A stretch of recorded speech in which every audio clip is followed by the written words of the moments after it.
Bueno, continuando, les decía que en este periodo 1820-1830 en el Puelmapu se dan toda una serie de transformaciones y reconfiguraciones políticas que hacen que sea un periodo muy violento. Por un lado, el proceso independentista lleva a la ocupación más allá del río Salado, desplazando a determinados grupos y generando toda una serie de conflictos. Por otro lado, desde el sur de Chile, la guerra civil entre realistas y patriotas, los cuales se alían con distintos grupos mapuches, algunos con los realistas y otros con los patriotas, eh, a partir de determinado momento traspasa la cordillera y ese conflicto sigue acá. Sí, es el grupo, una guerrilla dirigida por los hermanos Pincheira, que siguen defendiendo a los realistas hasta bien entrada la década del 20, ¿sí? Hasta fines de la década del 20. Eso genera toda una serie de migraciones, de cambios, de grupos que se instalan, algunos aliados con los patriotas, otros aliados con los realistas, que vienen a toda esta región, ¿sí? Y que a su vez también entran en conflicto con otros grupos que tenían territorialidad por aquí. Eh, todo ese, el desorden, digamos, que genera todos esos conflictos, va a ir siendo ordenado o reordenado a partir de la emergencia del liderazgo entre los criollos de Juan Manuel de Rosas, primero como comandante de milicias y después como gobernador.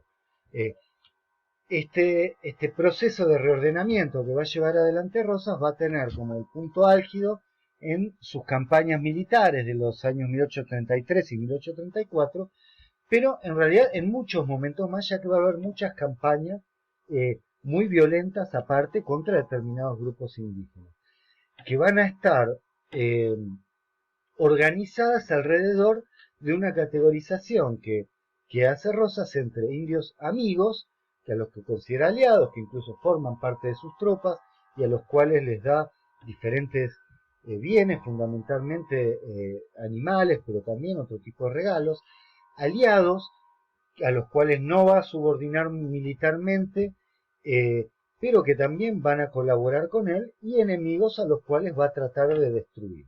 ¿Sí? Eh, es decir, que los distintos líderes y grupos que están en toda esta región van a tener que maniobrar dentro de esa situación que crea eh, el gobierno de la provincia de Buenos Aires, eh, que a veces va a implicar que luchen entre sí distintos grupos indígenas. ¿Sí? Villar y Jiménez proponen unas características generales que van a tener el periodo. Por un lado, esto que ellos llaman estructura rizomática del campo político. ¿No? El rizoma, no sé si han visto alguna vez esta imagen del rizoma, es una imagen tomada de la botánica, eh, que refiere a esas plantas que uno las ve sobre la tierra, pero están como si fueran plantas diferentes, pero las raíces se unen por debajo, ¿no? El campo político indígena tiene esta característica, es decir, nosotros vemos un grupo, un cacique, pero cada uno de las familias que forman ese grupo tienen a su vez distintos lazos con otros grupos, lo cual hace que haya toda una serie de vinculaciones que son bastante complejas de determinar y que en un momento de guerra y de conflicto implican que muchas veces algunos actores tengan que estar enfrentados con aquellos que son sus parientes y con los cuales tienen determinadas obligaciones. Otro rasgo del periodo es una pelea por lograr una hegemonía, es decir, por ser el grupo más poderoso que ninguno logra. Otra característica es que la inestabilidad política se da en todas las fronteras. Recordemos que estamos en un periodo donde también el campo criollo es un campo conflictivo, donde hay guerras civiles. Otro rasgo del periodo es que hay un común interés por toda una serie de bienes y recursos, es decir, por animales, por ganado, por determinados territorios, y también por el control dentro del campo indígena de determinadas fronteras para poder desarrollar el comercio con ellas.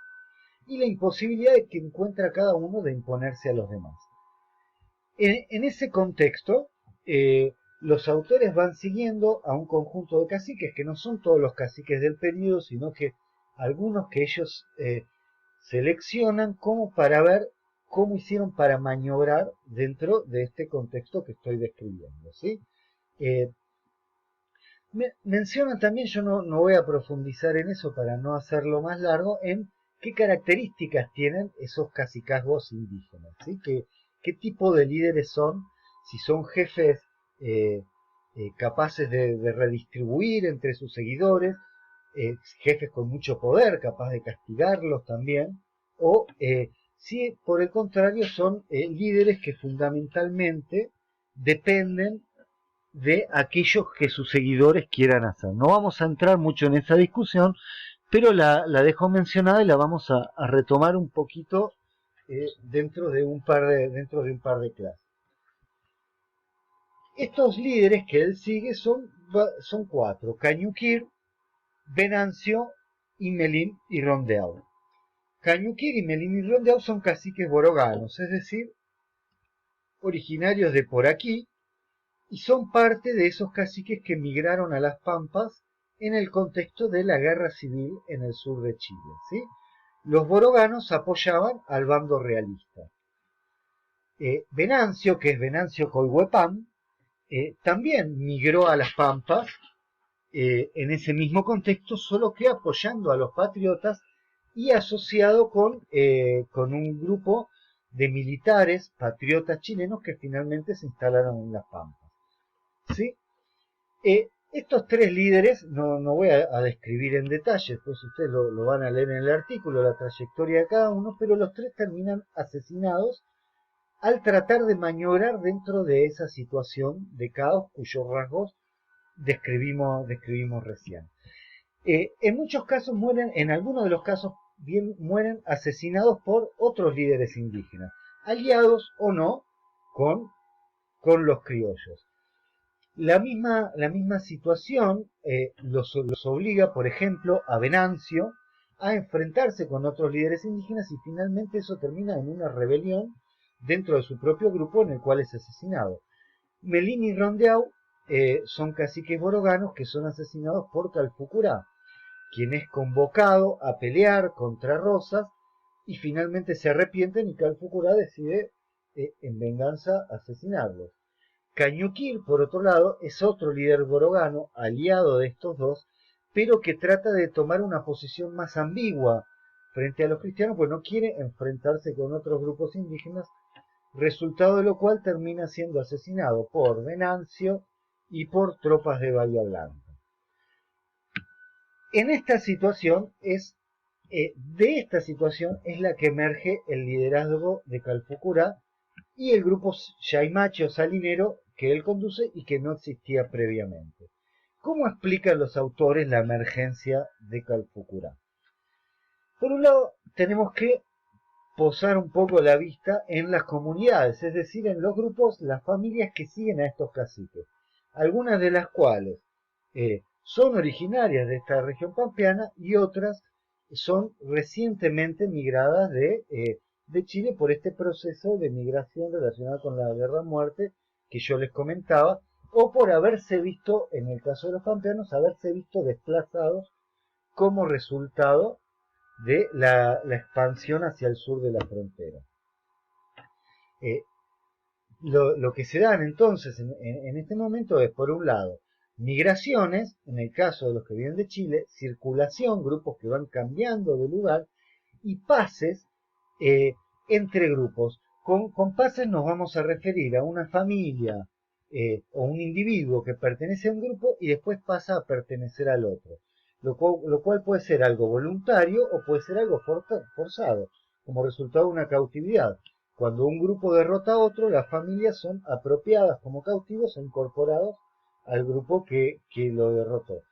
La existencia de esos pases son en una de las cosas que explica este carácter rizomático del campo político que les mencionaba hace un rato. Como resultado de estas dos décadas de guerra, dicen los autores, lo que hay en estos grupos es un deseo de paz, pero al mismo tiempo que existe este deseo de paz, también existen obligaciones de vengar a aquellos de sus parientes que hayan sido destruidos o asesinados por alguno de los enemigos en un momento determinado. ¿sí? ¿Cuál es la estrategia de Calfucurá frente a eso?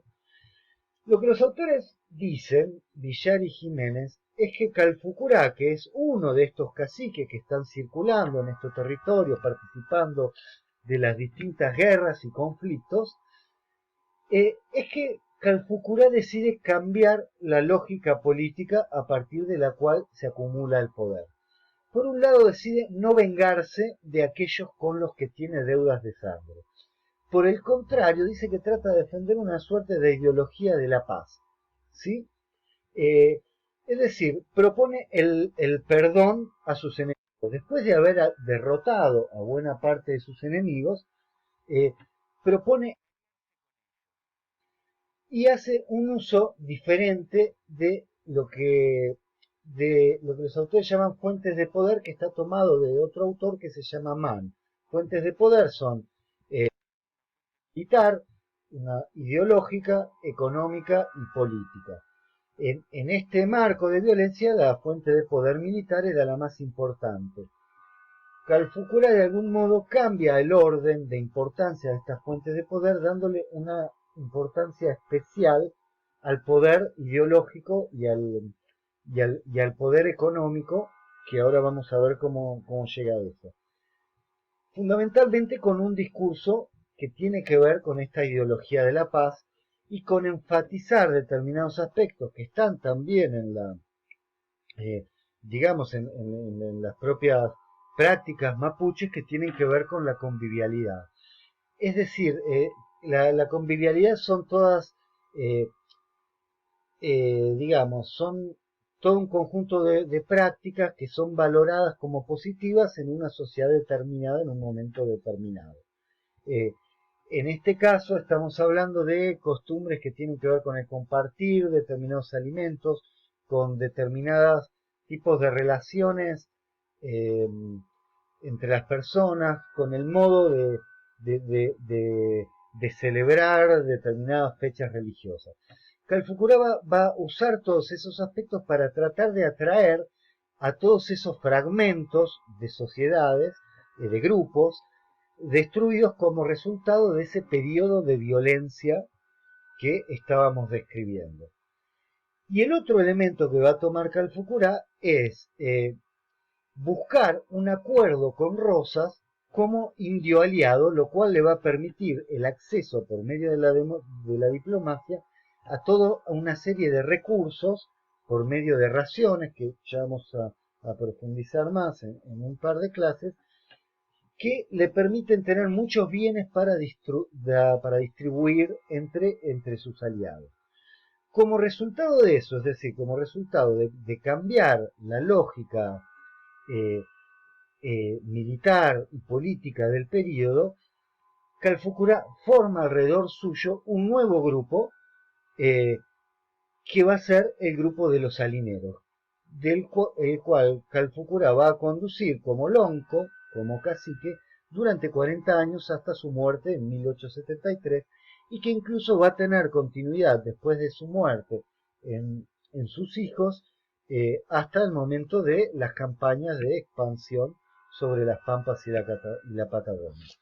Fíjense que aquí el concepto de etnogénesis está usado no para un macrogrupo como puede ser los mapuches, que es lo que vimos en Bocara, sino que lo está usando para la formación de una parcialidad, que es la parcialidad de los salineros. Es decir, un grupo inserto dentro de la trama política e identitaria mapuche. Lo que, lo que tenemos que resaltar de este texto, lo que nos interesa trabajar, es ver nuevamente cómo estos grupos no son entidades fijas, suspendidas en el tiempo, sino en constante cambio y transformación a partir de la propia agencia de los actores políticos. Y con eso, bueno, terminaríamos con los videitos de hoy. Es muy importante que se puedan conectar al Zoom el viernes, donde vamos a tratar de aclarar las dudas que hayan surgido. Bueno, muchas gracias por llegar hasta aquí.